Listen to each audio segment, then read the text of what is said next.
workshops that are in Wang Center. The public forum will be in this room, but all breakfast, coffee, and things will be in this room. So if you want that, come here early.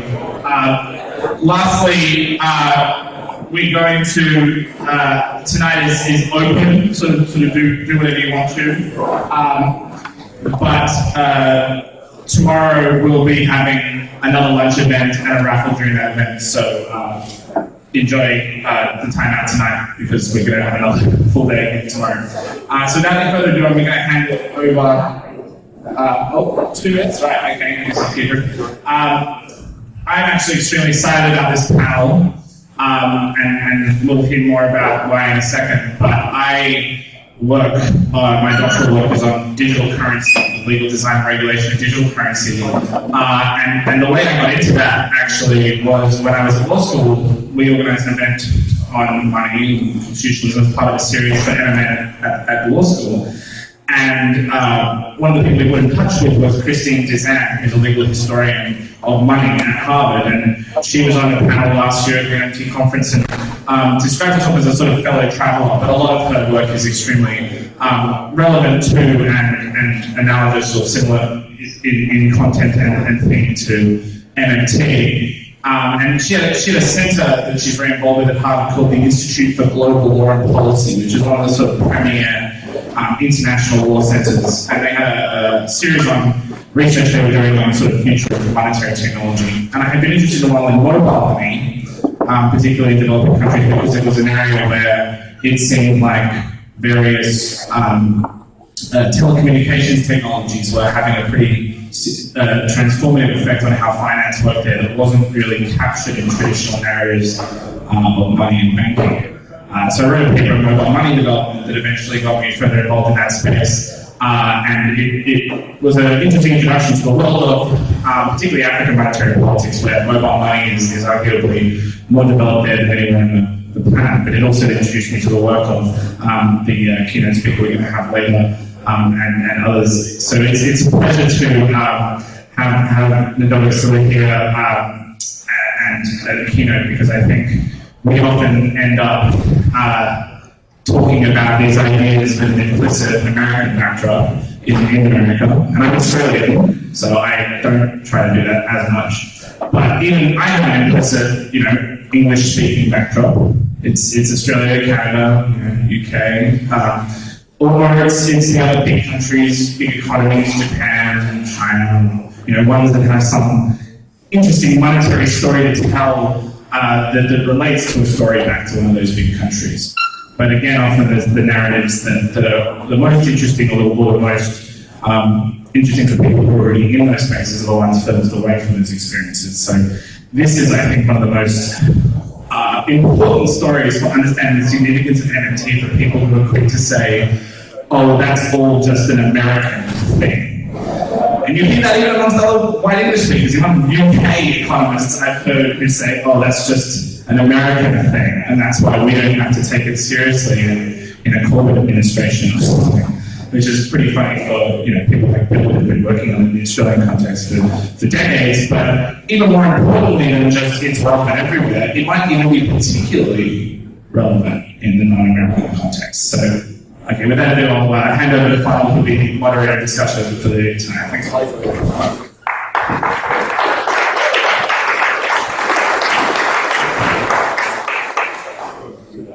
Thank you, everyone.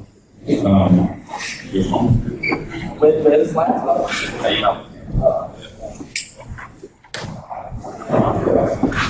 So just to confirm what Rowan was just talking about when I was trying to get my... we're so privileged here in the US in this little MMT community that we're the only people who think about these questions. We're the only people who,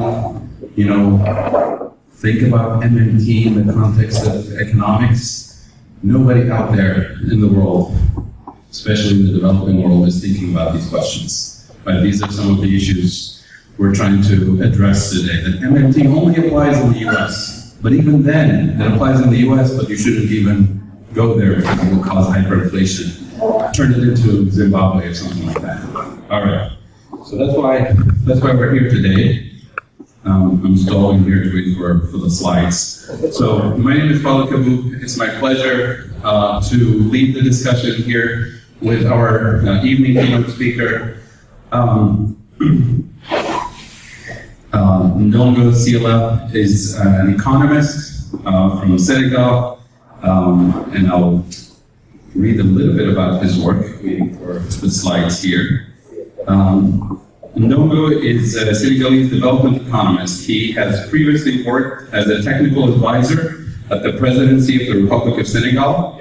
He is currently a research and program manager at the West Africa office of the Rosa Luxemburg Foundation in Dakar. He has been 4 times world champion of French-speaking Scrabble. So if you're into Scrabble,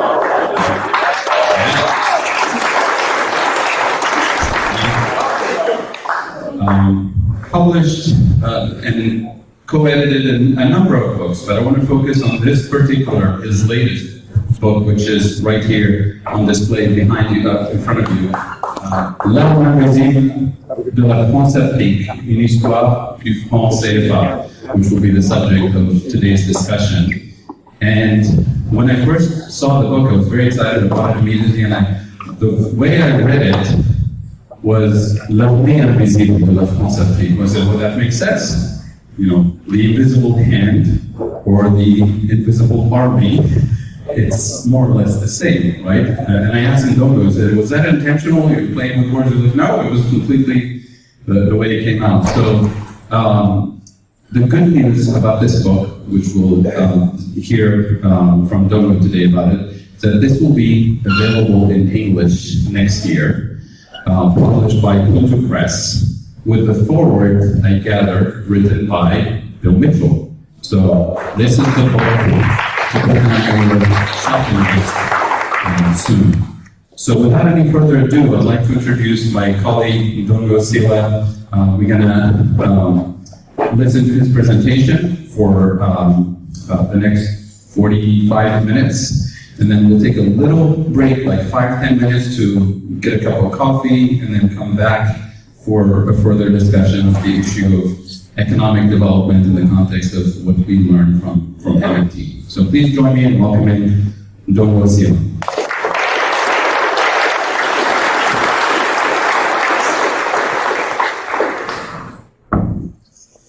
Good afternoon, everybody.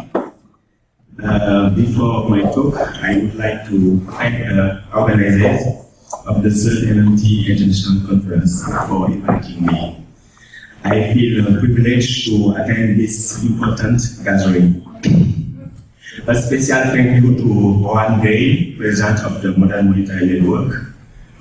I am also grateful to the hosts of the Money on the Left podcast, Scott Ferguson, William Sass, and Maximilian Seyou.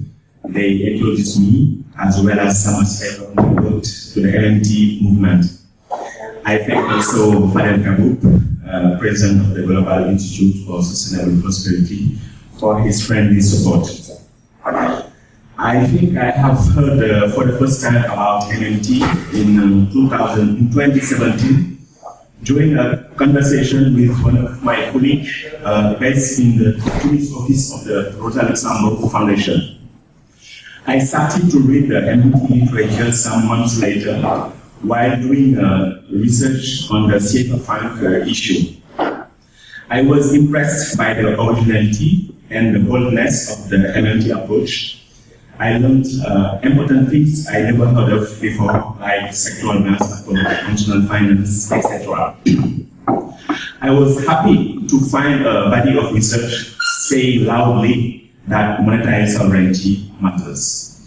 Crucially, my exposure to MMT helped me understand better the CFA franc issue and influence my thinking of how we can abolish it in a progressive way.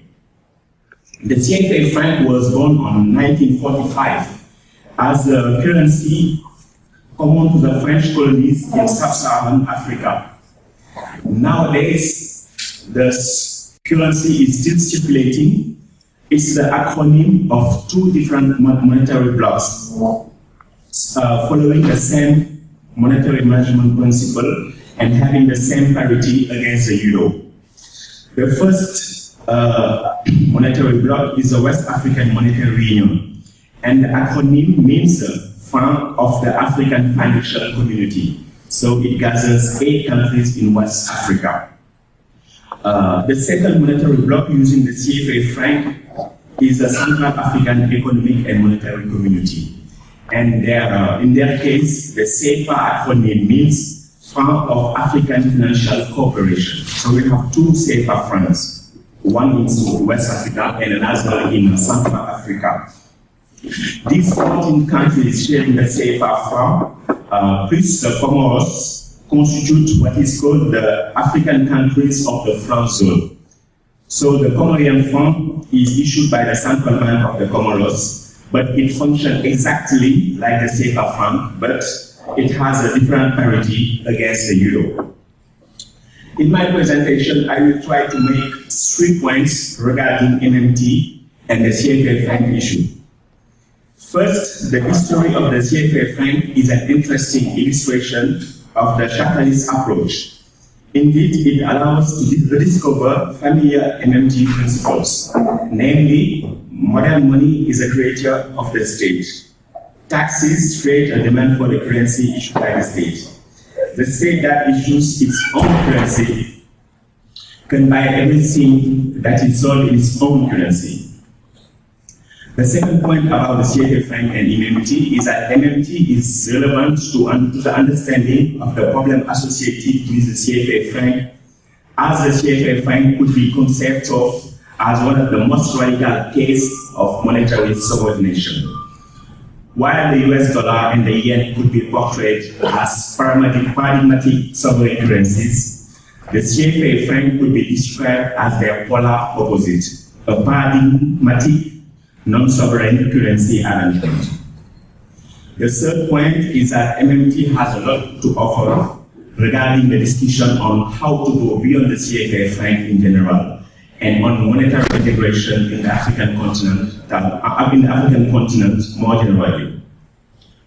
My presentation will be articulated around 6 parts. The first part, intended as an illustration of the capitalist view, deals with the origins of money, modern money, in Francophone Africa. The second one describes the birth of the CFA franc as a creature of the French Ministry of Finance. The third part focuses on how the CFA franc evolved and how it works currently. The fourth part describes the advantage for France to maintain the CFA franc as it exists.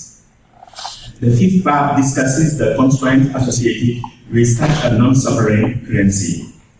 The sixth part describes the long-term economic outcomes of the countries using the CFA franc. I will conclude by assessing the different alternatives currently proposed to move beyond the monetary status quo, and by stressing the general relevance of the MMT perspective for the African continent. So my first point is about the origins of modern money in West Africa. And I will start by a quote from Imam Minsky. Everyone can create money. The problem is to get it accepted. What anthropologists call monetary transition, and what in an MMT language we could call the transition to modern money, describes the historical process through which indigenous populations came to accept the replacement of their own currencies by colonial currencies. When France created French West African Federation, a federation of 8 African colonies in 1895, and the French Equatorial African Federation in South Africa in 1910, one of the first tasks of the colonial administrators was to try to impose the French currency. Why? Of course, money for empires was a territorial marker. However, the real reason is that they knew that as long as they did not control the money secrets, it was impossible for them to control the production and exchange secrets. To obtain control of the economic fabric, it was necessary to control the monetary secrets. Better still, by imposing its own currency, France could not only buy everything that could be sold in its own currency, but also redirect production structures. These considerations explain in particular why France, like the other colonial powers, had sought to unify its colonial empire in monetary terms. Indeed, currency blocks allowed monetary, banking, and financial integration between metropolises and their colonies. They are also convenient means of reducing transaction costs within colonial empires, namely those associated with exchange rate variability and uncertainty. But the issue is, how did the colonial administrators manage to get indigenous populations to accept the French currency? They used physical force, colonial law, and taxes. Yes, taxes. Colonial administrators started by banning indigenous currencies and the payment of colonial taxes in these indigenous currencies. Sometimes French troops were sent to markets to ensure that transactions were made in franc, that is in French currency. In 1925, the colonial court, called in French the Code de l'Indigène, introduced the obligation to use the franc in commercial transactions under penalty of punishment. Taxes, in particular direct taxes, were a means of generating a demand for the French currency, which was the subject of resistance from the populations who understood that the imposition of the franc was synonymous for them with a loss of economic initiative. As Matthew Foster wrote in his 2005 article on taxation in primitive accumulation in Africa, quote, "The colonial government did not need the colonial currency held by Africans. What they needed was for the African population to need the currency, and that was the purpose of the direct tax." End of quote. Next to these particular functions, taxes were also used to redirect indigenous economic structures towards the type of production desired by the metropolis. In order to be able to pay taxes in French currency, African populations had to work willingly or forcibly in the sectors favored by the colonial administration, particularly those workers willing to spend. Similarly, loans from the colonial banking system were reserved for sectors specialized in products intended for export to the metropolis. In other words, the fiscal and monetary instruments were jointly mobilized to transform African societies into peripheral zones at the service of French capitalism. The result has been an economic exploration, illustrated, for example, by the importance given to cash crops over food crops. This was my first point. My second point is about the creation of the CFA franc as the creator of the French state. Until 1945, it was the French currency that circulated in most of the French colonial empire, with differentiated monetary signs from one place to another. This situation was referred to as monetary unity, that is to say, a single currency for an empire. However, since the French economy had emerged from the Second World War very weakened, a devaluation of the franc was necessary. France's gold reserves had decreased significantly, and inflation was much higher in France than in the United Kingdom, the United States, and the colonies. In this context, the main issue was the following. Should the same devaluation rate be applied in metropolitan France and in the colonies? Applying the same rate of devaluation would have had the advantage of maintaining monetary unity, a symbol dear to the metropolis, but it would have inflicted the colonies an additional inflation. The French Ministry of Finance decided to apply different devaluation rates between the metropolis and the colonies. This decision gave rise to the colonial francs, including the CFA franc.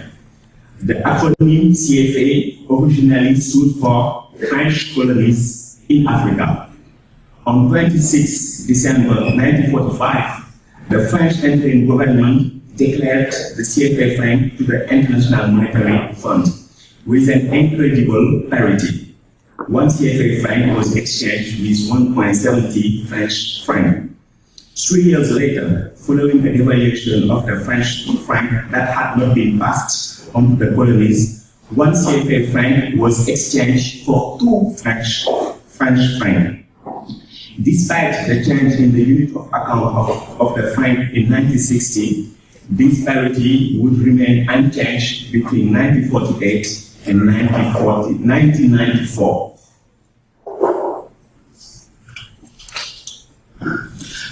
The issue is, why had France adopted such an obviously overvalued exchange rate for its African colonies?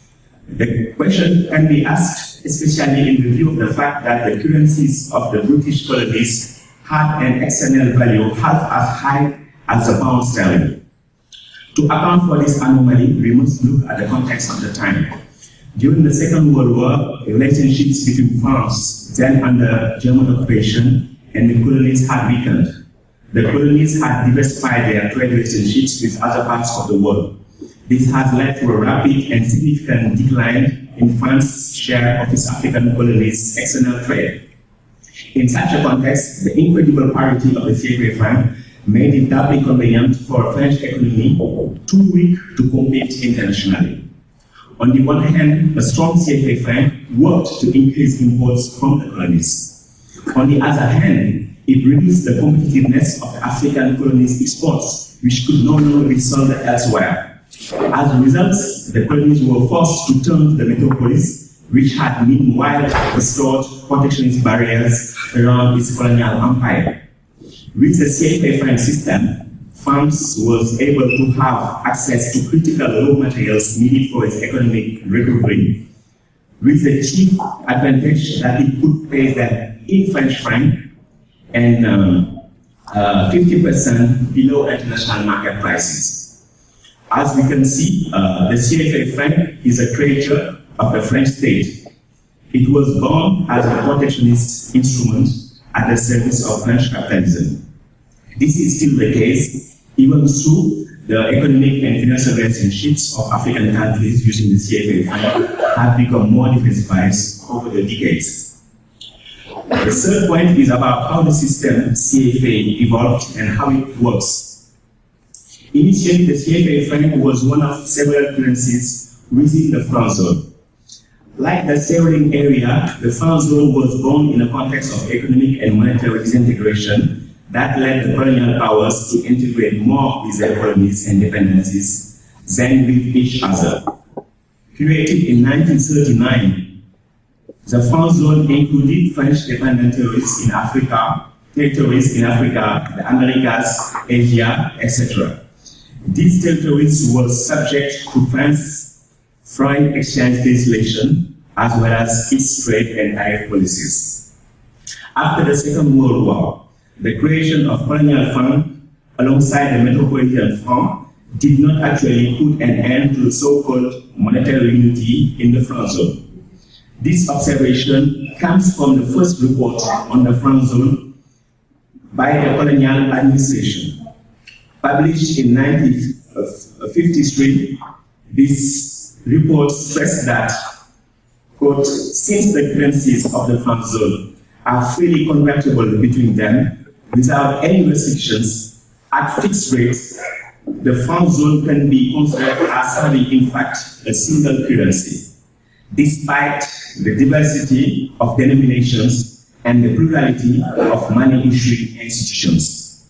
In other words, the CFA franc, like the Pacific franc, the Moroccan franc, the Algerian franc, were each the French franc with a different exotic design.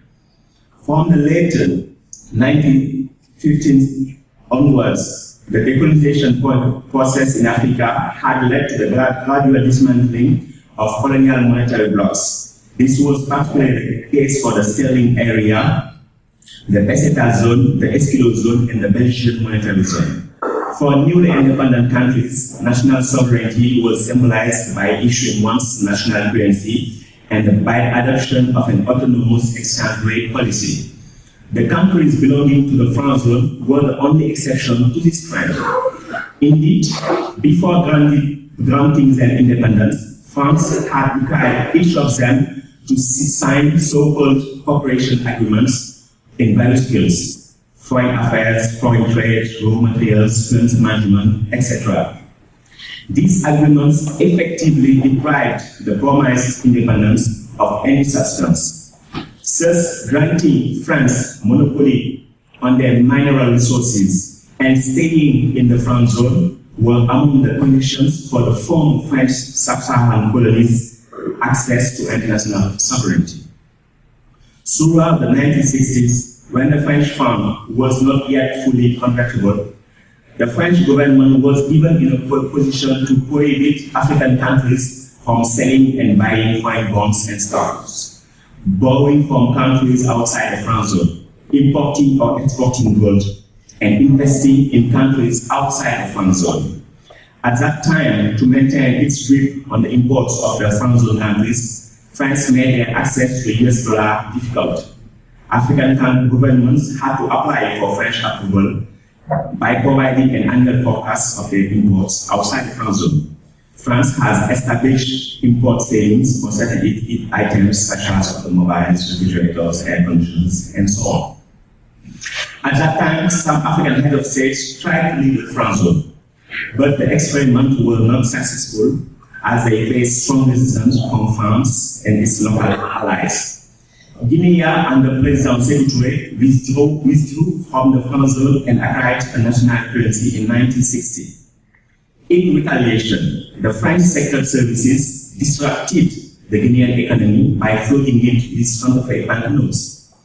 The Malian president Modibo Keïta took his country out of the Franc zone in 1962 before bringing it back 5 years later. The Togolese president Sylvanus Olympio was assassinated in 1963 by Togolese soldiers who served in the French army on the eve of the launch of the Togolese national currency. Since then, the membership of the Franc zone has remained stable. Madagascar and Mauritania left in the beginning of the 1970s, but Equatorial Guinea in 1985 and Guinea-Bissau in 1997 joined the Franc zone. From the mid-1970s, the Central Bank of West African State and the Bank of Central African State had their headquarters moved in Dakar from Paris and Yaoundé respectively. Their staff, previously 100% French, was so-called Africanized. This administrative change are the basis of the conservative claim that the CFA franc is no longer a colonial currency, but a so-called full African currency. As I will elaborate now, the so-called Africanization of the central banks of the Franc zone constitutes minor concessions that have not affected the functional logic of a monetary system which remains colonial in its foundations, its mechanism, its management, and its objectives. Indeed, the functioning of the CFA franc today, as in colonial times, is structured by four main principles. First, the exchange rate of the CFA franc currencies is pegged to the French currency from before and now the euro. Second, income transfers and capital movements are free within the Franc zone. Third, the French treasury promises to lend euros to the central banks of the Franc zone if their foreign exchange reserves are exhausted. This is the so-called convertibility guarantee of the CFA franc. In other words, the treasury, the French treasury, promises to be a kind of private international monetary fund for these countries.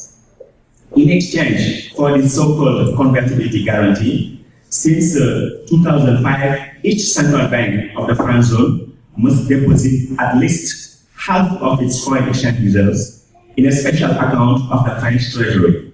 This special account is named Operations Account. Following the independencies, the mandatory deposit ratio was 100%, before being reviewed at 65% between 1973 and 2005. This is the fourth principle of the Franc zone, the centralization of foreign exchange reserves. In 2017, African foreign reserves housed at the French treasury amounted to 10 million euros, representing 15% of French public deficit. The concept of operations account is an invention from French colonial administration. That's why it is unknown in economic and financial jargon. It refers to a current account opened by the French Treasury for each central bank of the Franc-zone. This account tracks all financial transactions between France and the two monetary blocks of the Franc-zone.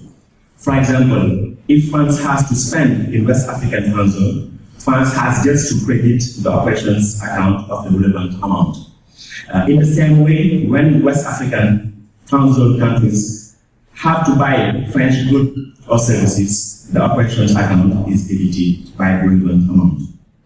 Let's note that all the Euro CFA and vice versa currency conversions pass through the operations account.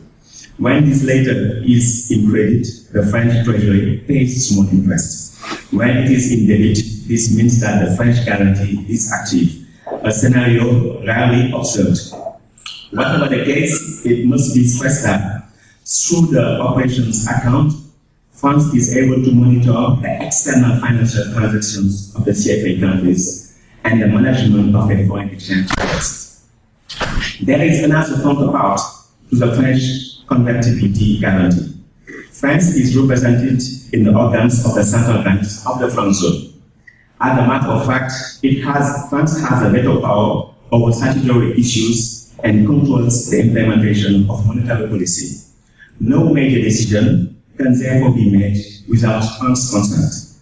Since the arrival of the euro in 1999, the CFA France administrative management is also placed under the authority of the European Monetary Union. Indeed, in November 1998, France made a deal with its European partners. The CFA France will be backed to the euro, but the European Monetary Union authorities will have their say. For example, France must give prior notice to the Economic and Financial Committee in case the CFA France euro parity is to be modified. Likewise, a European consensus is needed in case the French convertibility guarantee is to be modified and in case the Franc-zone is to be enlarged. In sum, we could say that the CFA France countries are under the double tutelage of France and the European Monetary Union authorities. Following the decision to peg the CFA franc to the euro, African countries have imported nearly all the rules of the Eurozone.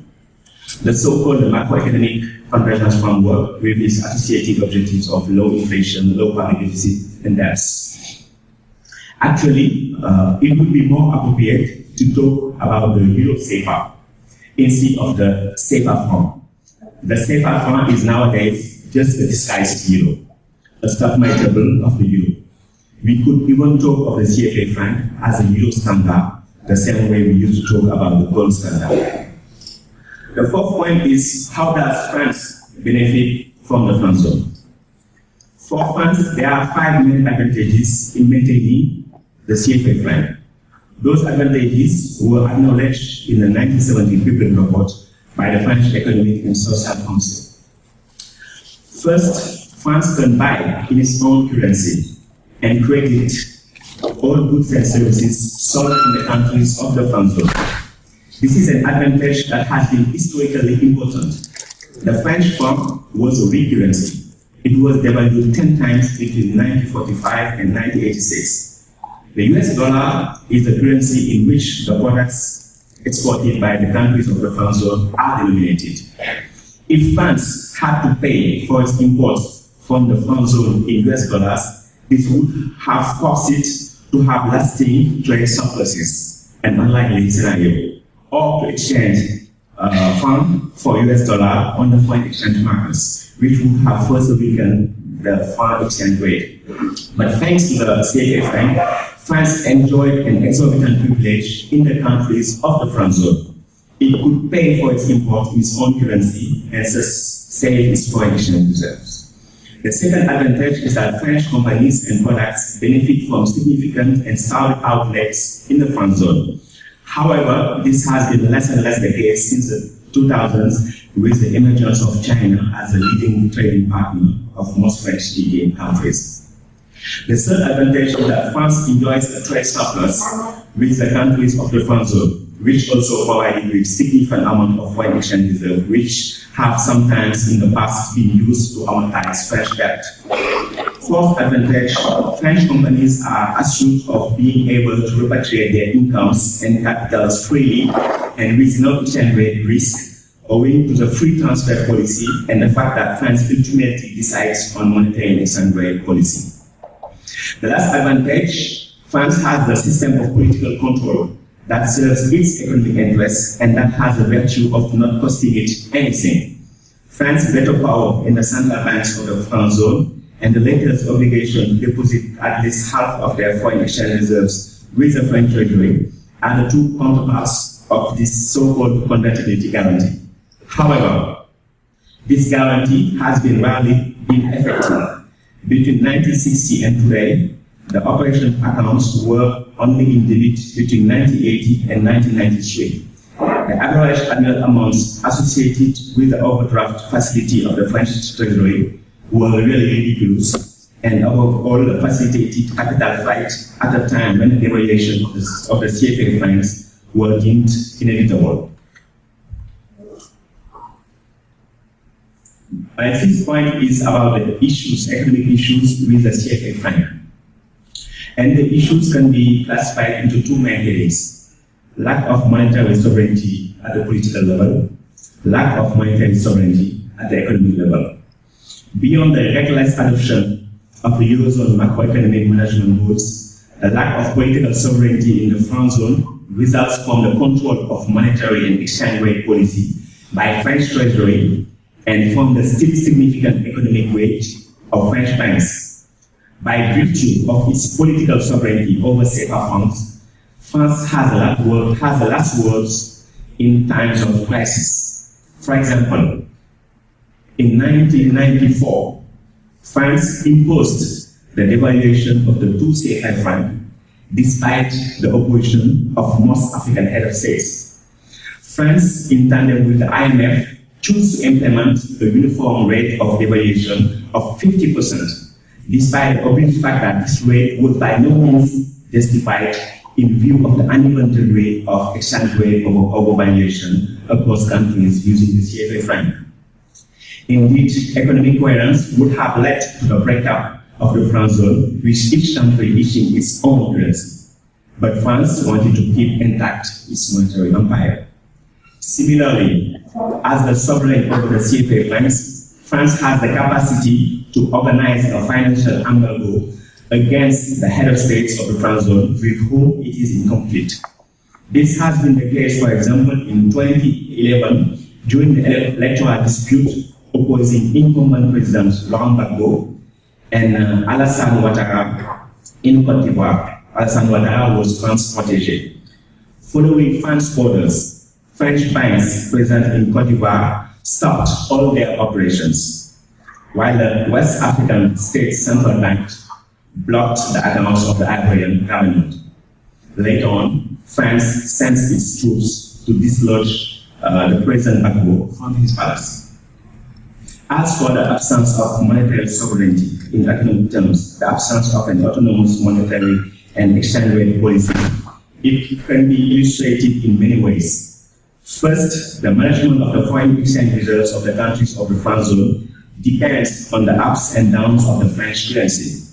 Until the early 1970s, African foreign exchanges were 100% held in French franc. Every time the franc was devalued, African countries lost international purchasing power with no compensation. Nowadays, foreign exchange reserves housed in the operations account are subject to negative real returns. That means the nominal interest paid by the French treasury is lower than the inflation rate in France. Interestingly, while many African countries are losing real money on their idle reserves at the French treasury, they need money to finance development. As they cannot borrow money domestically as they wish due to statutory limitations, they are issuing Eurobonds offering at least an annual yield of 5%. Secondly, the CFA franc system has the particularity of being a dual monetary union. I mean that the two monetary blocks that use the CFA franc, because of the fixed parity with the euro, form a kind of monetary union with the eurozone. Apart from the Eastern Caribbean currency union, there is no known example of a monetary union with a fixed exchange rate. In other words, countries that use the CFA franc individually do not have monetary sovereignty because they belong to a monetary union. Better still, the two monetary unions themselves at the supranational level do not have monetary sovereignty since their currencies is pegged to the euro. As a result of this fact, some of the world's poorest countries, such as Niger and the Central African Republic, are dependent on the European Central Bank's monetary policy. For example, between 2002 and 2008, the franc CFA, following the euro, gradually appreciated by more than 90% against the US dollar. The price competitiveness of African countries strongly declined as a result. In the cotton sector, a product that is quoted in US dollars, companies and peasants were bankrupt during this period due only to the considerable appreciation of the euro.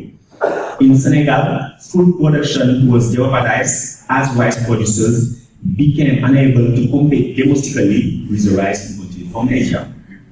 An unfortunate consequence of the choice of the fixed exchange rate is that African countries in times of crisis have no adjustment mechanism other than so-called internal devaluation, austerity policies designed to reduce domestic prices and public deficits, and which ultimately lead to further impoverishment of already poor populations. Another important feature of the lack of monetary sovereignty is the dysfunctional character of the banking system in the franc zone.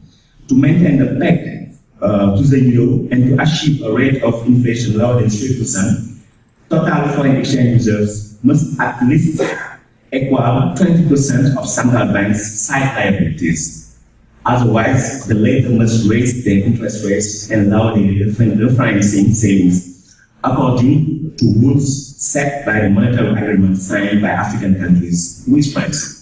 In practice, this ratio between the central bank's side liabilities, between foreign exchange reserves and central bank side liabilities, is often close to 100%, meaning that the two CFA franc actually operate like currency boards.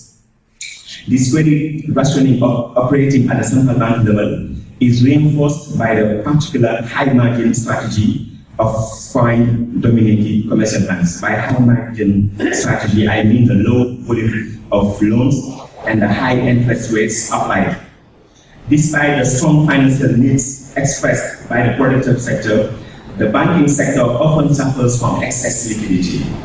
As a result, the primary and secondary sectors are marginalized in terms of access to bank loans. The same goes for small and medium-sized enterprises. For example, in the West African franc zone, 1/3 of bank loans accrue to the 50 biggest enterprises. There is, however, a more shocking figure. In 2016, the whole productive sector of Guinea-Bissau, a country of 2 million people, the whole productive sector received only 39 billion CFA franc of bank loans, while the 3,500 employees of the Central Bank of West African States received 52 billion CFA franc of in-house loans. It is as if we are saying that the Federal Reserve employees received more bank loans than, say, the whole productive sector in a given US state. What is happening in the franc zone is really crazy. But monetary authorities, politicians, and their experts seem to be happy with the current status quo. So the sixth point before the conclusion is about the long-term outcomes of the CFA franc. The defenders of the CFA franc generally say that it provides economic stability through the maintenance of the fixed parity with the euro and low inflation rates. To some extent, in the developing world, the poor CFA franc countries are the champions in terms of achieving low rates of inflation. during the last 6 decades, the average rate of inflation has been lower in Cote d'Ivoire than in the United States. According to the CFA Fund proponents, this deflationary environment guarantees a favorable climate for foreign investment and therefore economic growth. Is that true? Ghana, which has a flexible currency and inflation rates of around 10%, had a stock of inward foreign direct investment in 2016 that was higher than the total of the 8 countries that use the CFA Fund in West Africa. The Democratic Republic of Congo, which is one of the most polarized African countries, had received a stock of inward foreign direct investment in 2016 that was higher than 5 of the 6 countries that use the CFA Fund in Central Africa. Conclusion: the case for the attractiveness of the fund zone does not hold up empirically. Investor decisions are motivated by parameters other than having a fixed exchange rate or low level of inflation. On the other hand, it can be seen that the economic growth rates of the 14 countries that currently use the CFA Fund have been low over the long term. 9 of them are classified as least developed countries, while 4 of the other 5 non-LDCs have a real GDP per capita currently below the highest level they achieved in the 1970s and the 1980s. For example, Cote d'Ivoire, which is the largest economy in the Franc zone, had a GDP per capita in 2016 that was 1/3 lower than it had been in 1978, that is nearly 40 years ago. Senegal, which is the second largest economy in the Franc zone in West Africa, had a GDP per capita in 2016 similar to that of 1960 when it gained independence. It should be noted that in these economically extroverted countries, the evolution of GDP, gross domestic product, is often different from that of gross national income. For example, Equatorial Guinea, a small zone farm country and oil exporter, the difference between GDP and GNE has been half of GDP during the 2000 decade. The difference between GDP and GNE is made up of net income transfers or both. By income, it is meant to profits, dividends, interest payments on external debt, and the remunerations of expatriate workers.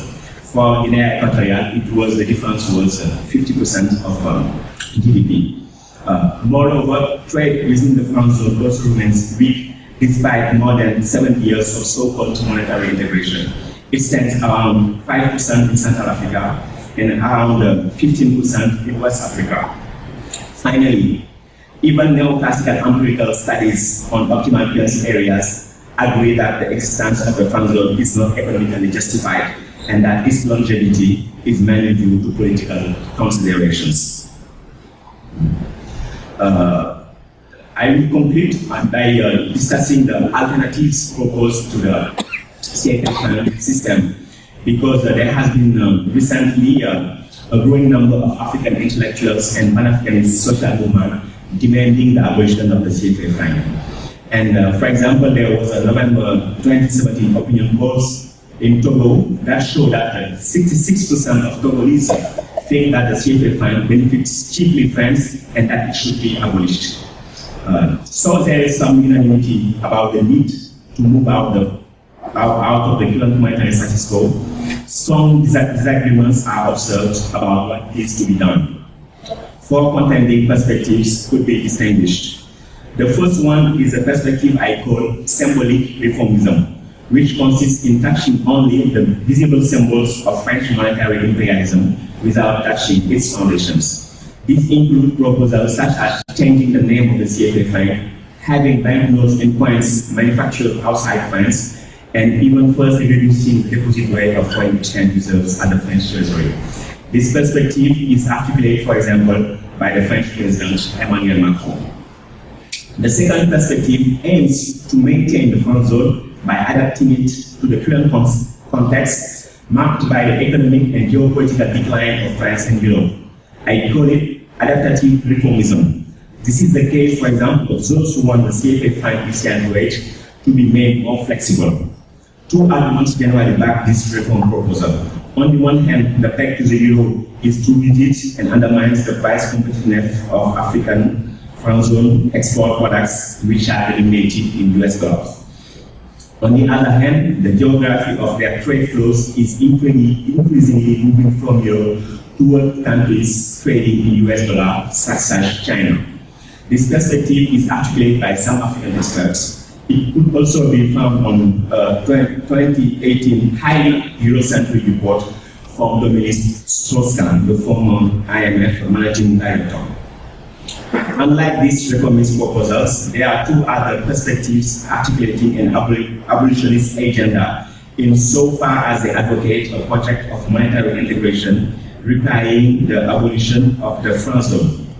For example, the head of state of the Economic Committee of West African States committed in 2000 to accelerate regional integration through the launching of a regional single currency.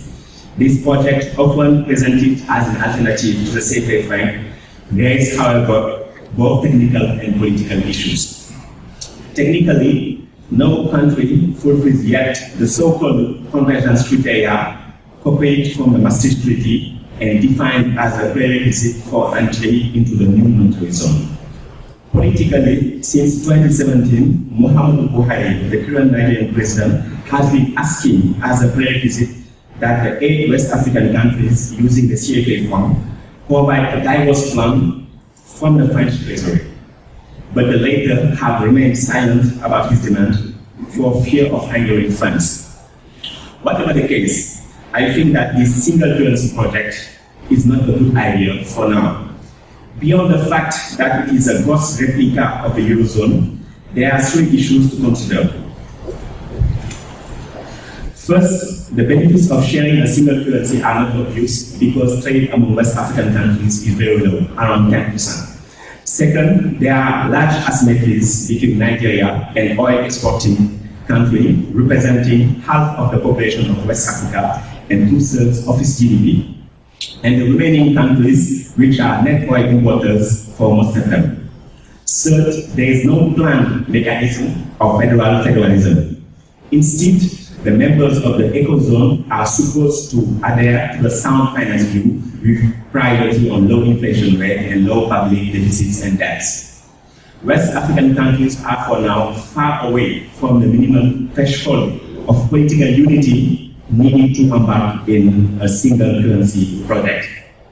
Those who want to substitute the CFA franc with a West African single currency adhere to the perspective I call neoliberal abolitionism.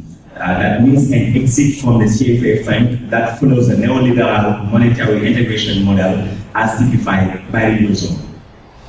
Finally, there is an extremely minority perspective which I advocate and like to call sovereign abolitionism, meaning an exit from the CFA franc that breaks with the colonial and neoliberal models of monetary integration while strengthening the sovereignty of African countries individually and collectively. From my point of view, derived from MMT principles, each CFA franc country must have its own national currency, issued by its national central bank and with exchange rates based on economic fundamentals, because the CFA franc is a highly overvalued currency. However, unlike the current lack of solidarity between African currencies, we could work towards what Michael from Fanny Pijot and I call a system of solidarity national currency. This solidarity could be implemented in a number of ways. The sharing of a Pan-African payments and clearing system, the pooling of part of African central banks for exchange reserves, so as to reduce the volatility of exchange rates and to lessen the dependence of African countries on the IMF loans. The implementation of common environmental friendly policies to ensure energy and food self-sufficiency, 2 sectors very costly in terms of import bill for most West African countries. I had to admit that the idea of breaking up this franc zone for national currencies is not an obvious one.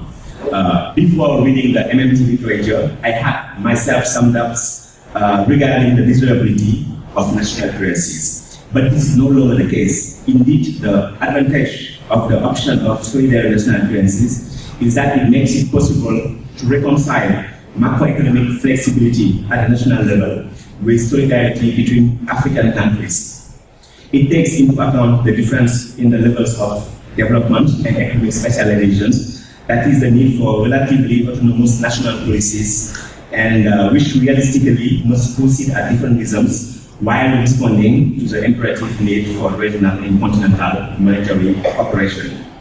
However, this option of solidary national currencies is the object of resistance from the CFA advocates as well as from African regional community institutions and many Pan-Africanists for whom economic integration necessarily means the unconditional sharing of a single currency. To conclude, I will say that Africa needs the MMT perspective, perhaps more than any other region of this world, for at least two main reasons. First, in the same way MMT highlights the important policy space a sovereign money issuer has, MMT helps understand the constraint of a non-sovereign currency. As such, MMT provides valuable evidence on how undeveloped countries can achieve monetary sovereignty, more financial independence. My conviction is that the current discussion on monetary integration in Africa would benefit a lot from MMT.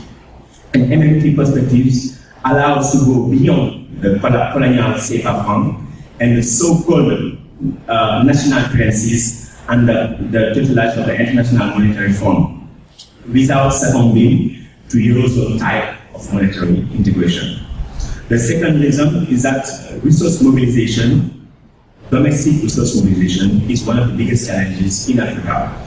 And MMT is probably the most interesting and innovative research program on this topic.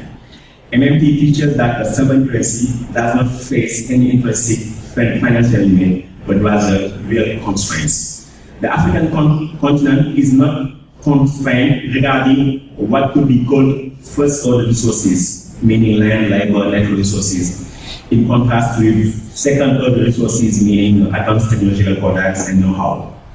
So African governments really committed to the idea of mobilizing domestic resources, and in particular to curbing the worrying youth employment and underemployment, would find in MMT an appropriate analytical and policy framework. So I can just hope that there will be more and more works focused on Africa using the MMT norms. Thanks for your attention.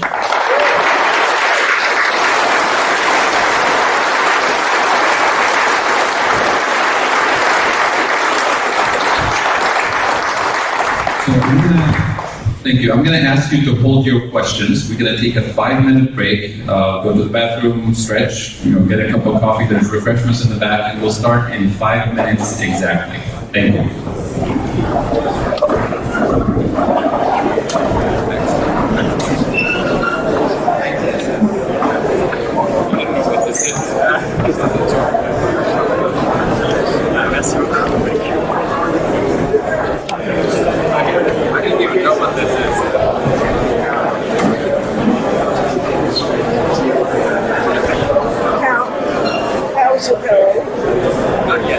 To find out what his intention is for the last part. Are they going to sit next to each other? I'll find out. I got it. I'm good. I'll find out.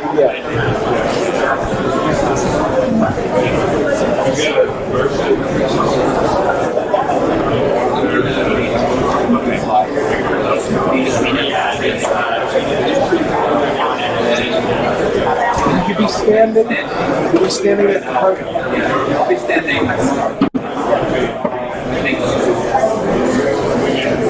I'll present a few slides, and then we'll do a Q&A. So if you have a Q&A,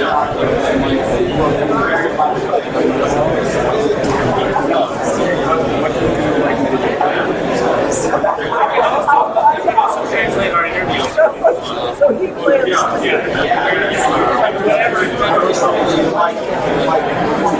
the same idea. It's the same material. It's a transcript. No, don't do that. It's audio and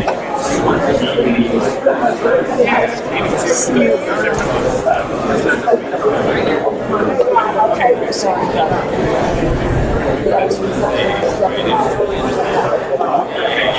Was he or is he talking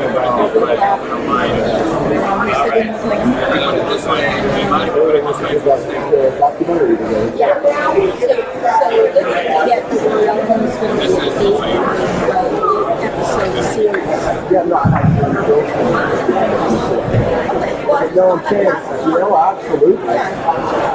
Okay, Bob wants to know, where would you like him? Well, no. I just want to make sure so I can, because I zoomed in previously because it made sense. His plan is, we screwed up, I screwed up.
We'd love for donations, but I'm not asking for them. I'm giving them away for free because I want people to be able to. Thank you. I love these. I'll roll the back on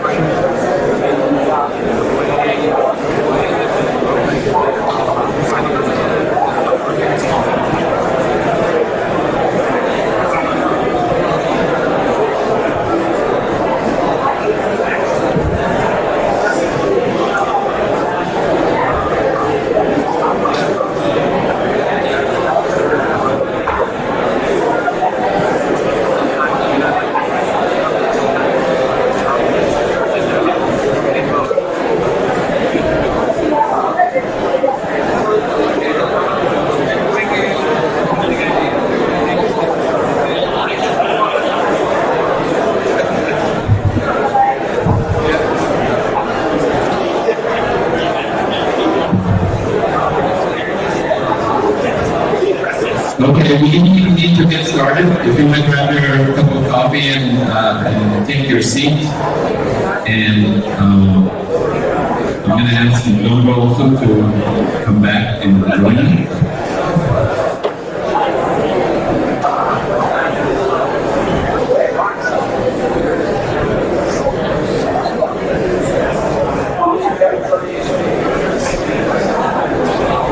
Okay, we're going to do the countdown.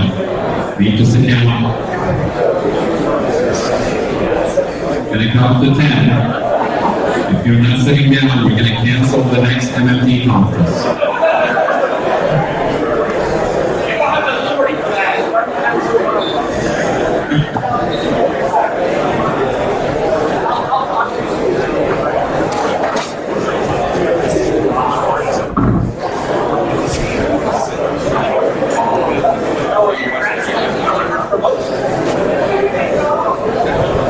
All right, we're getting started. So first, I'm going to start with a plug. Everybody did their conference plug. I'm glad there are so many MMT conferences taking place in Europe and Australia and other places. Well, Ndongo and I are involved with a group of colleagues, co-conspirators. We're organizing this conference in Tunis, in Tunisia. Next month, I guess, November 7th, 8th, and 9th. It's called The Quest for Economic and Monetary Sovereignty in 21st Century Africa. So it would be, it was really an interesting experience. When we first started talking about this, we thought maybe we'll get 40, 50 papers, we'll screen them and, get 30-ish presentations and we'll have some interesting, we got 110 papers. It took us weeks to go through them because they were all good. And we only had 3 days to fit 30 presentations or something. So there's a lot of interesting ideas out there. There's a lot of interest in these ideas in the context of developing countries, not the US, not Australia. So the movement is growing. So what I'm going to do today is just a few slides to emphasize the last point that Ndongo ended his presentation with, which is mobilizing domestic resources. Developing countries have certain limitations. We're not ignoring those limitations, but there are options. The key thing that MMT does, generally speaking, is shining this light on the mechanics of the existing system.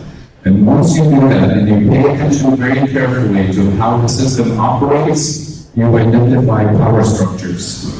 You identify pressure points that are linked to those power structures that suck money out of the economy to the top, that cause inflation, power structures that set prices. And in developing countries, those power structures are even more important in the economy than what you see in the US. So this is what we're talking about, identifying those power structures and building alternative dynamics in the economy by mobilizing domestic resources. It's not going to be easy, but it's not impossible once you show the public that a path towards a better system is within reach. That's what we're talking about. So, I'm not going to go through the same slides from yesterday, but just a reminder, monetary sovereignty in the case of developing countries, we're talking about countries that can issue their own currency, unless you're the CFA zone. Countries that collect taxes in their own currency, most developing countries can do this, but it's the last two, which is related to issuing debt denominated in foreign currencies and fixing the exchange rate and overvaluing the exchange rate. For reasons that I'll explain. So this creates this spectrum of monetary sovereignty. Most developing countries are much closer to this end of this spectrum with very limited monetary sovereignty. And the question is, how do we use insights from MMT to move further along that spectrum and reclaim monetary sovereignty? So a little bit of overview of kind of the recap of economic development. Post-independence, it was mostly state-led economic development, mostly nationalizing, some of the major resources, the power company, the water company, nationalizing the administration. But an important thing to notice here for most developing countries, post-colonial years, day one after independence, a new government, the freedom fighters, the patriots are taking over. They're taking over a top-down, hierarchical administrative structure inherited from the colonial times, not a democratic structure. The same structure that extracts wealth from the colonies is right there on day one after independence.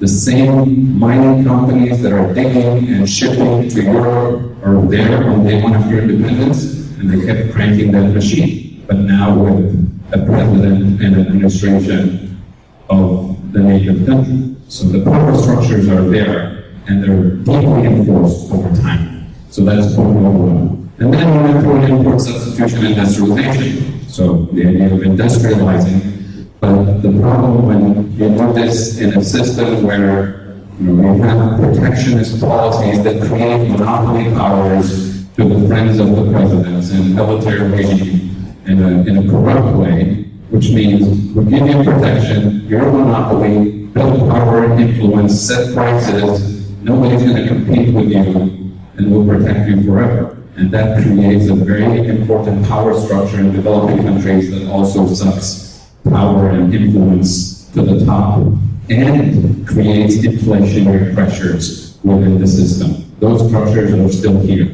right? So it's not about, a loan from the IMF that will fix this issue, right? And then you have the next phase of export-led growth. This is it, you're going to export your way out of poverty.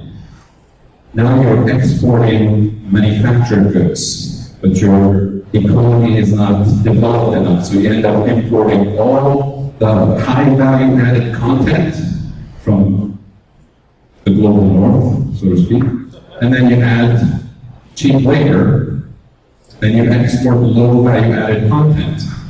And the faster you do this, the deeper you get in the hole, literally, right? So the export-led growth, and I'll show you a picture later, completely exploded the trade deficit for developing countries. There was a puzzle. What do you mean? We're exporting a lot. Why is the economy getting worse? We're creating jobs, hundreds, thousands of jobs for people working in manufacturing. But then we're also racing to the bottom because every other country, developing country, is also trying to attract foreign direct investment and export-led growth. So cheaper labor, fewer regulatory institutions for environment, for labor laws, race to the bottom and export faster. But the more you industrialize and export in this way, the more fossil fuels you have to import to fuel the economy, the more technology you have to import, and it's a trap in the long term. And then we got to the debt crisis of the 1980s, which I'll not discuss in detail, and then the neoliberal framework kind of enforced by the late 80s, early 90s to this day.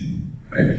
So this is a picture for the data for Tunisia, but I can show you dozens of other countries similarly. What happens there when the graph falls through a cliff? That's the export-led growth period. Right? That's the trade deficit exploding, because the more you export, the more you have to import high-value added content and oil and so on. And the flip side of this is the external debt increase.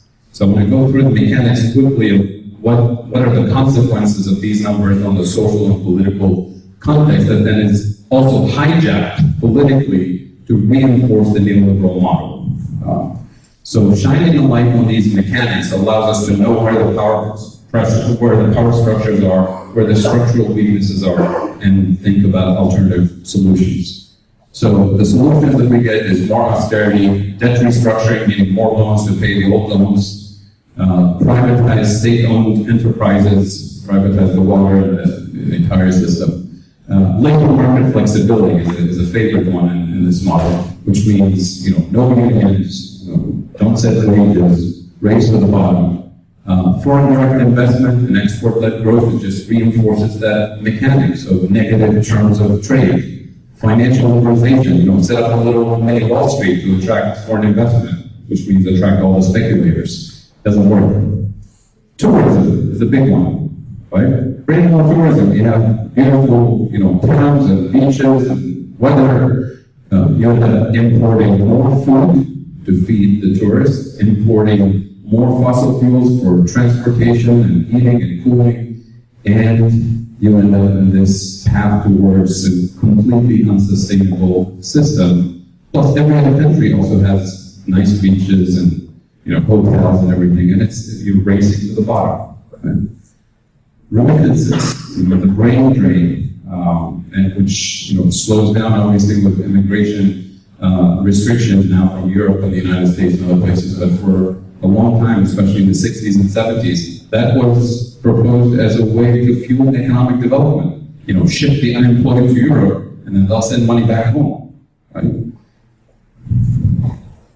It's a race to the bottom. It just leads to more of that external debt trap that I mentioned. And we're told there is no alternative. This is just the way to do it. It's painful, but you gotta go through it. So when you zoom in on the structural trade deficit root causes in most developing countries, you can identify three major sources. One is energy deficit, and this is also true for countries that are oil exporters. Number two is a food deficit. And number three is the low value added content that I explained in the industrialization process. So energy deficit, even for countries that export crude oil, they end up importing refined oil, meaning they export crude oil and they import gasoline and kerosene and petrochemicals for all kinds of things, which means they export low value added crude oil and they import high value added petrochemicals. So if we're serious about addressing the structural issues that lead to food deficit and energy deficit, we have to put a policy platform that addresses these root causes. So the inevitable solution is targeting these things. So the mechanics that leads to social and political unrest is built into this. So once you have a trade deficit, it starts to put downward pressure on the currency, so it devalues the currency. The next day, those same countries, if they're trying to import food or medicine or fossil fuels or whatever from the rest of the world, it's going to be imported at a higher real cost, which means you're literally importing inflation, which means the next day you're going to have food riots because food is more expensive. You're going to have riots because public transportation is more expensive. You're going to have riots because medicine is more expensive. So what do central banks typically do? The government either intervenes to subsidize food and energy and transportation, all these things, up to a certain point, and the IMF shows up and says you can't do that. That's not the role of the government to mess up the price mechanism. Or you're going to have literally riots on the streets. So this is where central banks intervene and borrow in US dollars or euros or yen to artificially fix the exchange rate at a higher value to prevent this dynamic from happening. And when you do that, you're adding to external debt, you're putting a band-aid on the problem, and then the next year it's going to be worse. You put another band-aid, and the next year it's going to be worse. So this is the trap. And then they use this currency crisis, social, political unrest crisis to reinforce austerity. So well, the government needs to be more responsible and privatize the water company. Well, you privatize it, you sell it for $400 million, you pay a little bit of the external debt, and then what do you do after 5 years? You can't sell it again. So we're running out of these options because they already privatized the water, privatized electricity, and tried FDI, tried all of this stuff. And now we're getting to this crisis moment. So the only way out is addressing those root causes with renewable energy policy, sustainable agricultural policy, water and energy management and conservation, especially with the impact of climate change. And in terms of trade, this myth about free trade and globalization of taking, the idea that competition is good, competition serves consumers, lowers prices, all of this mythology is nonsense because competition, when you think about sports, boxing, heavyweight champion competing with heavyweight champion, that's beautiful, watch it, it's fun and whatever. But here we're talking about a heavyweight champion playing against a lightweight champion. It's illegal, it's ugly, nobody would enjoy it, and we don't call that competition. But when it comes to trade, we allow that, we say it's fair, it's competition, it's good for you, right? So we're talking about South-South trade, we're talking about complementary partnerships. So competing in a trade zone where you're using resources and competing with other companies in other nations in a way that gives you true competition and allows for the benefits of competition, but also allows you to use diverse sets of resources to complement those economies and have a larger set of consumer base. Value-added driven industrial policy is the only way out of this industrial policy trap that we currently have. And you can't get there unless you invest in education, vocational training, and public infrastructure and research and development. That's the long-term type of investment that developing countries were never allowed to do. In many cases, forcibly through the colonial period, industries were actually removed and destroyed because that wasn't the point. The point of colonialism was to have, the colonizers be the industrialized nation and buy cheap resources from the colonies, as Ndongo was explaining earlier. So my idea here is to use the job guarantee as a policy platform to move along those lines, to target those areas, and have a long-term vision for reclaiming monetary sovereignty. So a quick focus here on inflation. So focus on specific inflation pressure points in food, in energy, in the low value-added content of industrialization, and it varies from country to country: housing, healthcare, banking and finance, which is where the power structures are often located. So again, the MMT lens, not taxing because we need their money, but taxing and regulating to weaken those pressure points and to break the infrastructure that actually sets prices and causes inflation. Powerful price setters in developing countries. This is usually related to the export and import industry, and it's usually related to the food system in particular and healthcare system in particular, because most developing countries, the central bank gives a license to importers, and in the corrupt system, the licenses are given to powerful individuals and business groups, and they're essentially allowed to be monopolists, and they're allowed to set prices. In the healthcare system, hospital directors or individuals in the Ministry of Health who are tasked with purchasing equipment for hospitals, they get a 10% commission. Or they set up a consulting company that does the export and that does the import of medicine or the import. So these are the corrupt local political structures that are actually causing some of the inflation and causing some of the inefficiencies. You're not going to get driven by getting a loan from the IMF to buy more or to fix the exchange rate. These are things that need to be addressed. Cross-border trafficking, especially in fuel, in gasoline, and in many cases in food. Cross-border trafficking is a serious business. When we talk about the underground economy, we talk about the informal economy, this is extremely important and this is extremely dangerous because we're talking about trafficking not just in food, but also trafficking in arms. In the case of North Africa, the trafficking is also human trafficking, it's also trafficking connected to terrorism. So these are very powerful and dangerous networks, in many cases connected to governments, connected to military, connected to police. These are the power structures that need to be undone. And finally, capital controls. Bill Mitchell mentioned the case of Iceland. This is a deeply political, democratic process that if we have a corrupt political system, that's not going to happen. But if we have the MMT, shining the light on the structures of the system and mobilizing people to say, well, this is the democratic process. We can do this to protect the domestic economy. That's what we're talking about. So finally, just sort of giving us some inspiration about what is the possibility, because I truly believe that a better future is within reach, even in developing countries that have external debt and have all of these things. The practical solutions are cheap, are available, we have the resources. So on the sustainable food front, I'll talk about food, a little bit about housing and cultural heritage preservation as an important platform also to use in the job guarantee system. So sustainable food, a lot of people say there's no water, what are you talking about? What kind of food can you grow in Namibia when you have a drought for the last 10 years? Native people all over the world for 1,000 years were able to grow food with 90% or 95% less water than what we use today.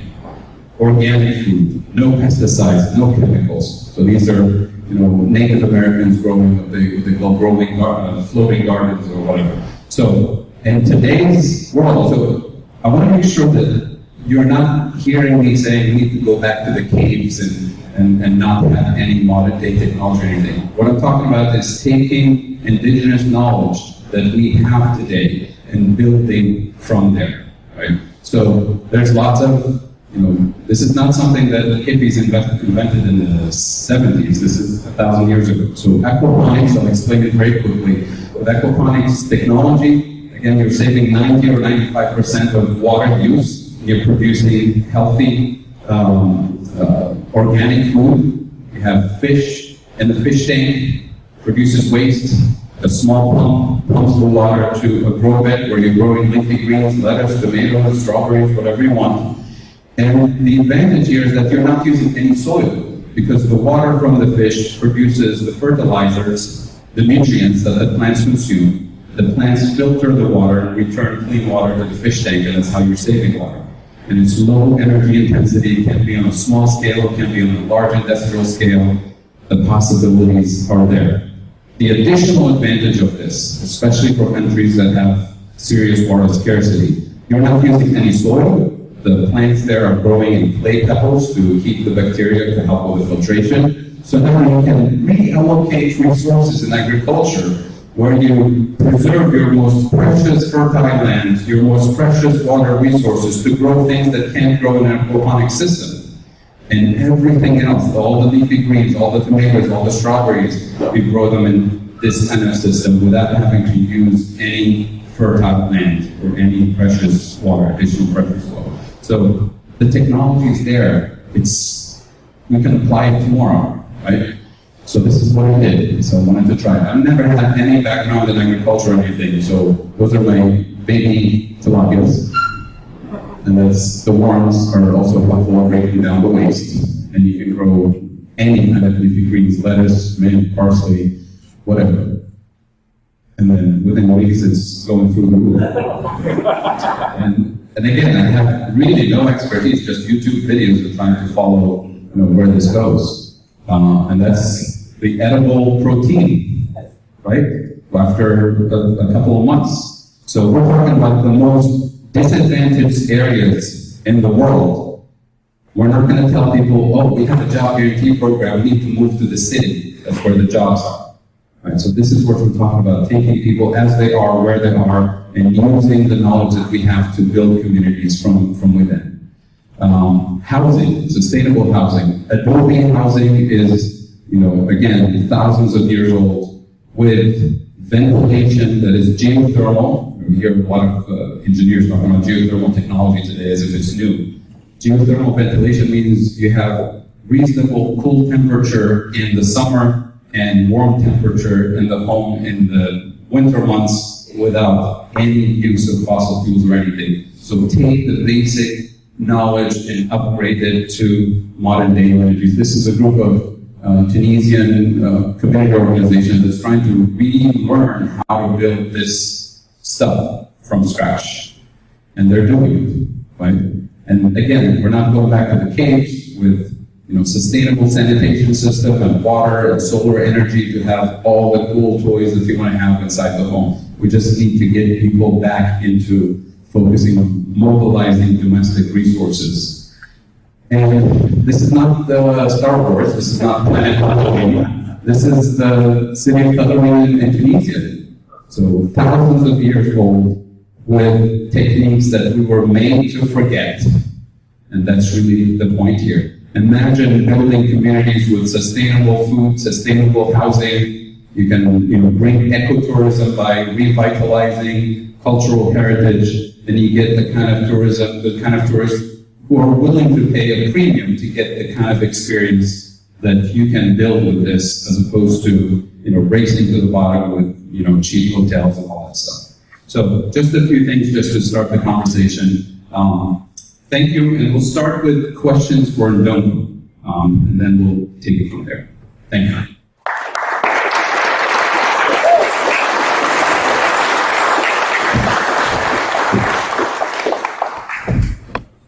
questions? I think we have mics. Rowan, do you have mics? Yeah.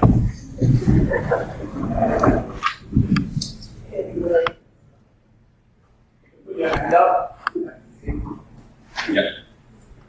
There's someone who hasn't said anything yet, that would be great. Yes. Is it not working? We have a mic here. You can start, but Anyone else? Right.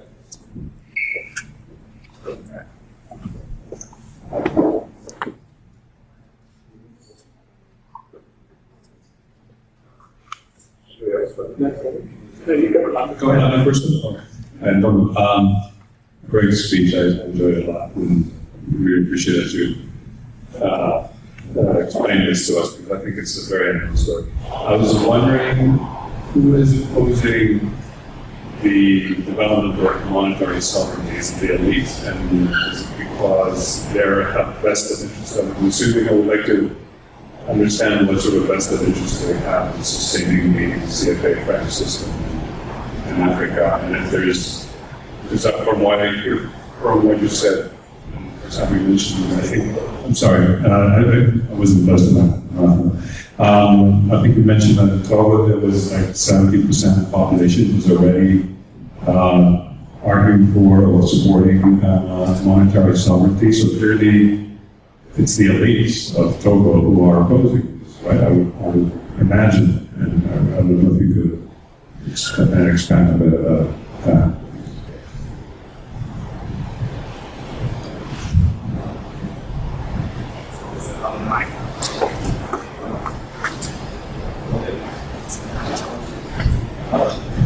Thank you for the question.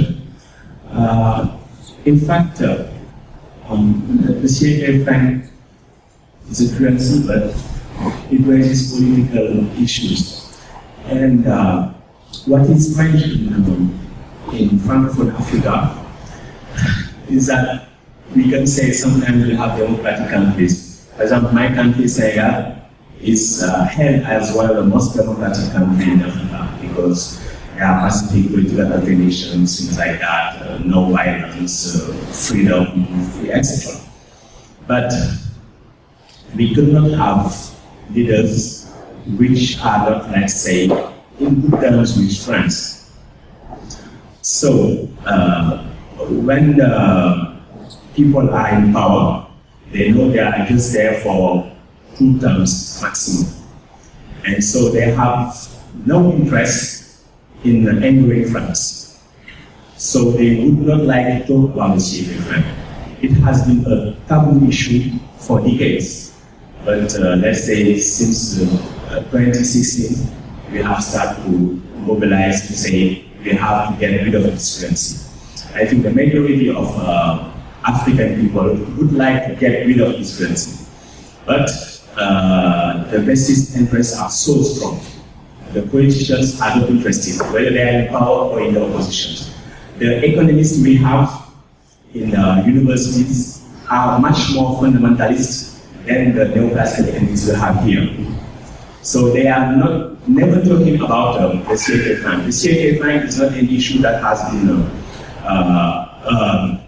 publicized, let's say, by the academia. It's, let's say, people outside academia who have started to raise the issue about the CFA franc.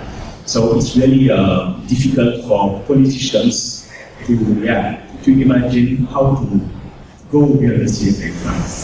And those are the central banks, they always have the same resources. You read the CFA franc, you have economic stability, low inflation, fixed rate revenue. And whenever there are critics like me saying that you have to get rid of that, they will say, you understand nothing about money. Money is a serious subject, so never talk about money. So you may have a PhD, but I am illiterate in economics because I am emphasizing the CFA franc. But I am hopeful that things will change.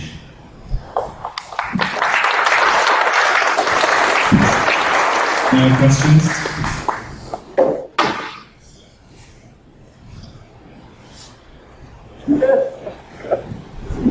Hi, thank you. I'm Jeff. First, I want to thank you very much for you being here because I'm actually going to have a story that my wife will pay attention to, being the 3-year-old Scrabble champion. Instead of her eyes glazing over. 4. Oh, 4. My apologies. She's going to be even more excited. You said that trade between Francophone nations in Africa was only about 10%. I'm surprised and I'm not surprised. Is that because of colonialism? The purpose of trade within Africa is to extract and send to the colonial nation? And if that is the case, if you were able to break that tie, would you be able to, I'm sure there'd be interest among Francophone nations in Africa trading amongst one another. Am I on the right track there, or is it something else that keeps them from trading with each other? In fact, African do not trade between themselves, like for example in Europe or in other parts like Asia, because they are all commodity producers. So there is no interest in exchanging commodities. For example, in West Africa, you might have, let's say, 5 or 6 countries exporting cotton, raw cotton. So it's not interesting for them to exchange the raw cotton. And this is a pattern which has been created through colonialism, meaning that African countries are much more integrated with the former monetary policies than within themselves. And I think if they want to trade more between themselves, it's not through so-called free trade. No, it is through domestic resource mobilization. That means they have to create more production, and production that will be diversified, so that they could be able to exchange between themselves. Economic integration could be interesting, but if it is based on the prerequisite of, let's say, political integration. But as it stands, the dynamics we have in terms of African continental free trade area, for me, it won't work. It won't work. Because you have to start from the national basis to develop production, to diversify it, so that people will be able to exchange. And to do that, you have to have all the appropriate policy instruments. Currently, what we are witnessing is somehow a denationalization of the instruments of economic policy. That means you have no national currency. You have no rules for, let's say, industrial and trade policy. And you are signing bilateral investment treaties. So you are committing yourselves in many domains. And after that, you have no tool whatever to develop your country. Okay, I'm going to ask a question, then Nathan, and then Richard, and then others. The question I had was, how has this been received in Africa and in the French-speaking world, and who do you think you'd like it to be sort of received more or help mobilize more? What's the sort of best case scenario in terms of where we're at and where you'd like us to go through the work that you've put out? Because it's obviously, we're very much appreciative, but I'm very curious how you're feeling from your vantage point about these arguments now that you've released them. How has your book and your argument been received in the West African Monetary Union? Do you see it as something that people might pick up and use to fight, or do you see it changing any of the conversation? Is it just being ignored? How would you like it to go further? I think that through the work we did, and other people as well, the ordinary people have started to understand, let's say, all the ins and outs about the CFA franc. They know that. I could say that we have won the intellectual battle. We know it is an illegitimate currency and it is harmful for economic development. But at the same time, there is so much propaganda from, let's say, the guys from the central bank, the economists at the university. They will say that if you need the CFA franc, this will be Zimbabwe. They will say we have hyperinflation. And if you take the story of Africa, there are just 5 countries who have known episodes of hyperinflation. But this is the, let's say, the red herring. Every time they say, you leave the CFA franc, it will be difficult. And for now, the majority of, let's say, the Africans know that we have to get rid of that. And our work has been, let's say, important to that end. Now the battle we have is political. How do we mobilize citizen, let's say, social forces to get rid of that currency? And I will say that it suffices that just one country, for example, Senegal or Cote d'Ivoire, decided to break from the CFA franc zone, and this will collapse because this whole setting is based on, let's say, on the fraud, because they are pulling the exchange reserves, and they know that whenever they are pulling the exchange reserve, the monetary zone could be sustainable.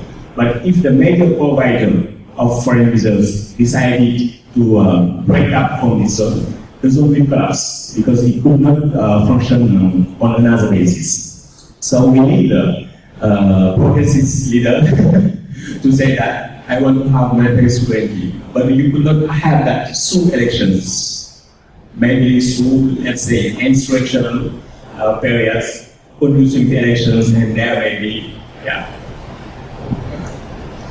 First, I just want to say hi, David.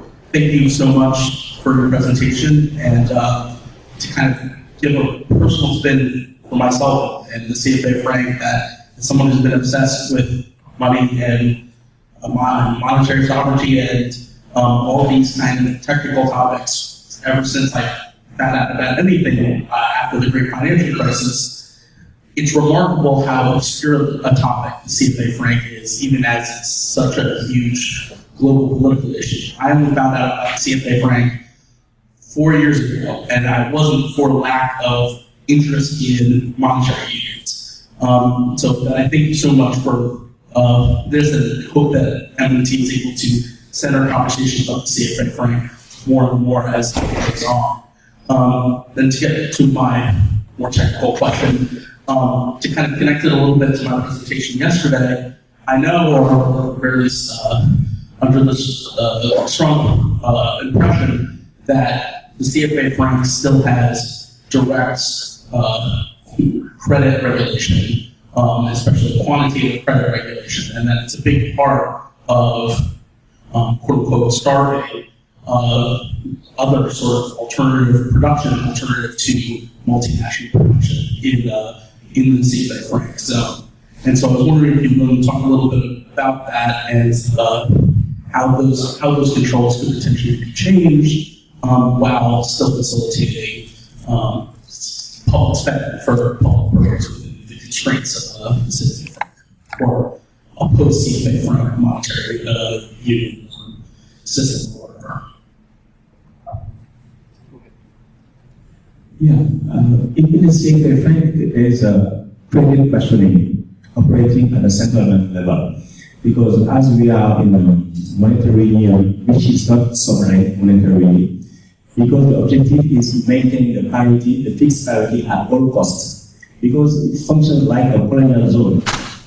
In their mindset, there are investors there who want to repatriate their capitals and incomes. And we have to ensure that there is sufficient foreign reserves so that they will be able to repatriate their capitals and incomes with no exchange rate risk. This has always been, let's say, the main objective of the CFA franc zone. And to achieve that, they are obliged to question, let's say, the credit at central bank level, but also at bank level. Why? Because when you facilitate credit, some parts of this credit will feed imports, and more imports will mean less foreign exchange reserves, and that will mean more pressure to defend the exchange rate. So if you want to, let's say, have more less orthodox monetary policy, we have to make this currency flexible. Yeah. Otherwise, it will not be possible to have a monetary policy which will help, let's say, the financing of the local economies. It will not be possible. So we have to free at least the exchange rate. But my preferred option to exit the CFA franc is that every African country belonging to the CFA franc issue its own currency, which is on national central bank. And having a national currency does not mean that there are not possibilities to cooperate monetarily. Because I think having a single currency is not an alternative. Another single currency is not an alternative to the CFA franc. But having, let's say, national currencies which could be organized in a way that they operate in solidarity. I have a question that would apply to any country in the CFA Union and perhaps also to the European Union. Does it make sense under the current currency regime to try to push for a guaranteed job program? And do you think it could be implemented and it would be politically strategic to attempt to do so while currency sovereignty has not been achieved? Yeah, I think they could try, but they won't be necessarily limited because the banking sector is not responsive to the needs of the economy. So the issue is, why will you find those resources to implement the job guarantee? Because we are in a currency system which is not sovereign. And the answer will be the states will borrow money in US dollars, euro, etc. But if they do that, this will feed imports and this will put pressure on the exchange rate. That means if you want to have, let's say, a coherent economic policy, a coherent job guarantee, we will have to free the exchange rate. Otherwise, I don't think it could be, let's say, an interesting and successful policy on a long-term basis. Because the fixed exchange rate is a real concern.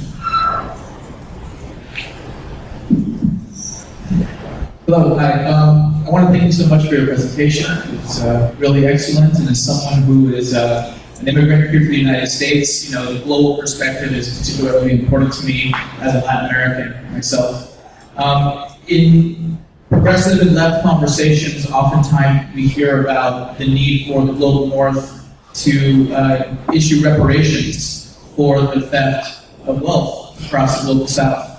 But obviously, when we're thinking within the framework of monetary sovereignty, you know, and MMT insights, I think this takes a particular kind of shape and dimension that we want to think about this. So, you know, my question is, what are your thoughts about the possibility of reparations? How do we go about doing this, or do we just get out of the way and allow things to happen at the level of the global South itself? Thank you. This is an interesting question. I have never thought about it, but I would say that we don't find the social movement asking for reparations regarding the CFA franc, etc.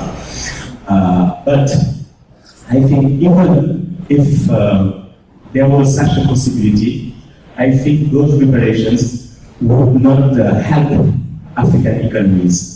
Because as long as we maintain such kind of economic, monetary, and financial structures, it will be impossible to have, let's say, coherent and development policies in Africa.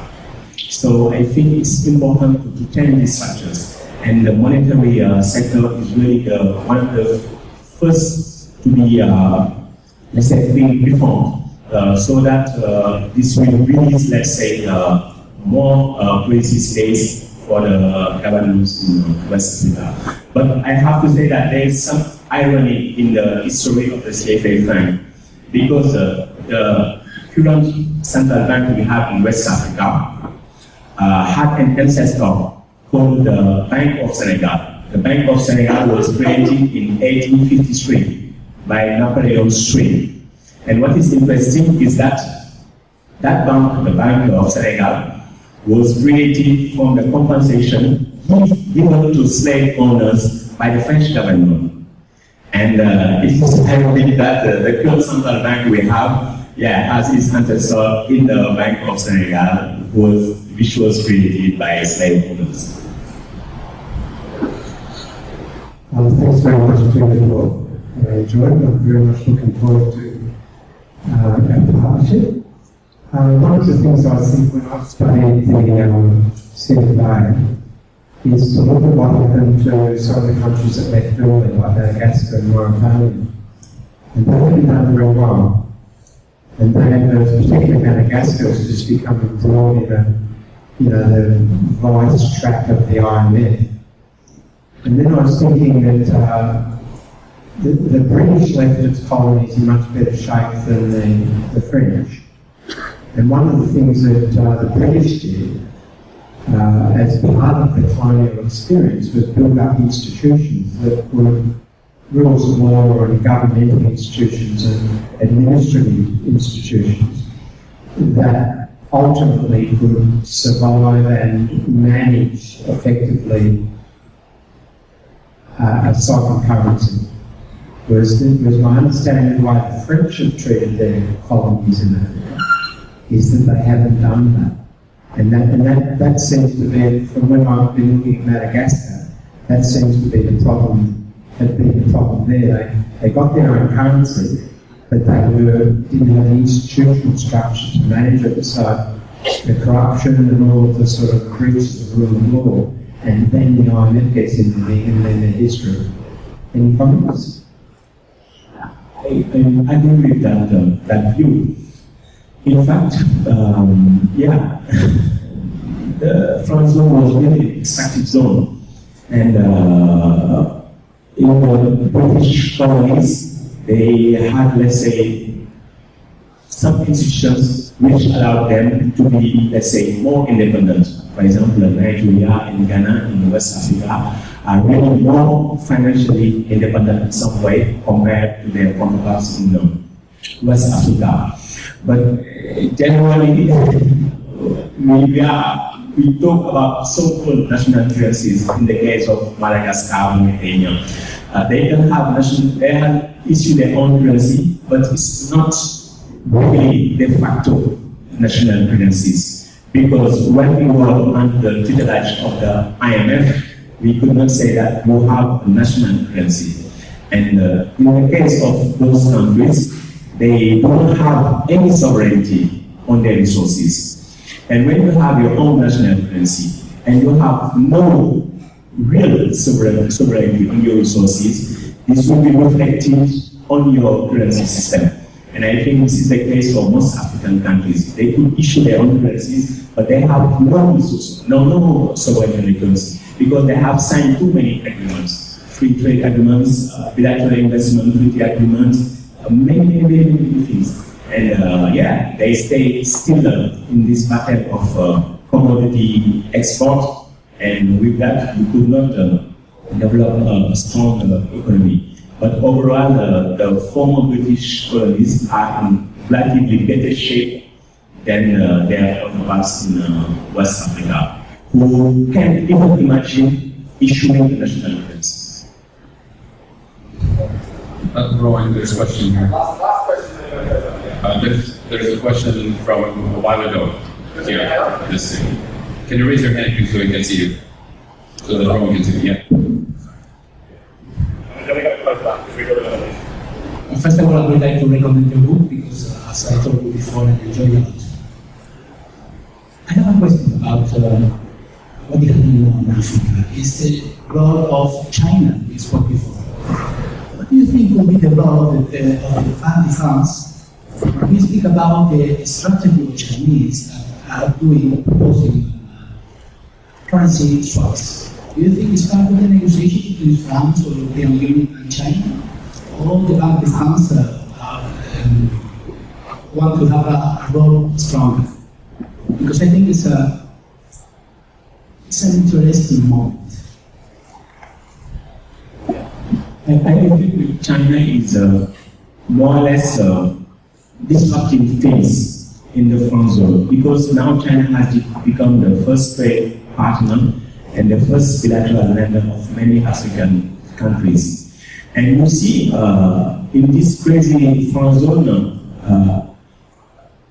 the governments could not borrow, let's say, money in CFA fund because they are restricted by central bank statutes and other things. So they are obliged to borrow abroad.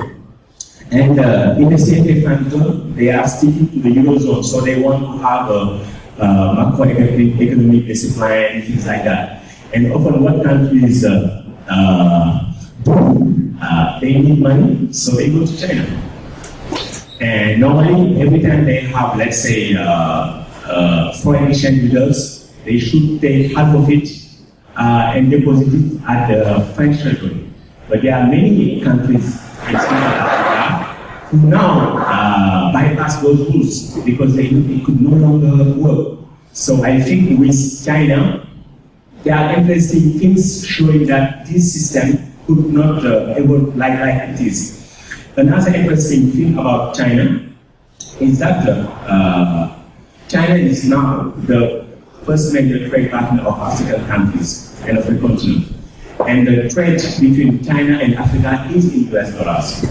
And normally, Africa does not trade a lot with North America. Let's say trade payments is just 10% of the total payments. Payments in North Africa is just total 10% of the total payments abroad from Africa. But the payments in US dollars represent 45% of the total payments. Why? Because the trade between Africa and Asia passes through the US dollars. And what China is trying to say is trying to trade with Africa without using US dollar. And there is a tendency to create, let's say, agreements with African central banks so that they can swap currencies. And this is the last tendency China has found in order to trade with Africa, but without using US dollar. What is ironic is that Africans want to launch a continental free trade area, and they don't have such kind of facilities between them. It's totally crazy. Hello. With that, we're ending the second day of the third annual MMT conference. Thank you all very much. I hope you found this as amazing as I did. While you're getting up, please help clear our trash off the tables. So thank you very much for that. And that we have to head out immediately. And there'll be a lot of people going to hang out at Bench again tonight. On a lighter note, on a sillier note, if you are free tonight and have played Magic and know how to play Magic the Gathering, come talk to me.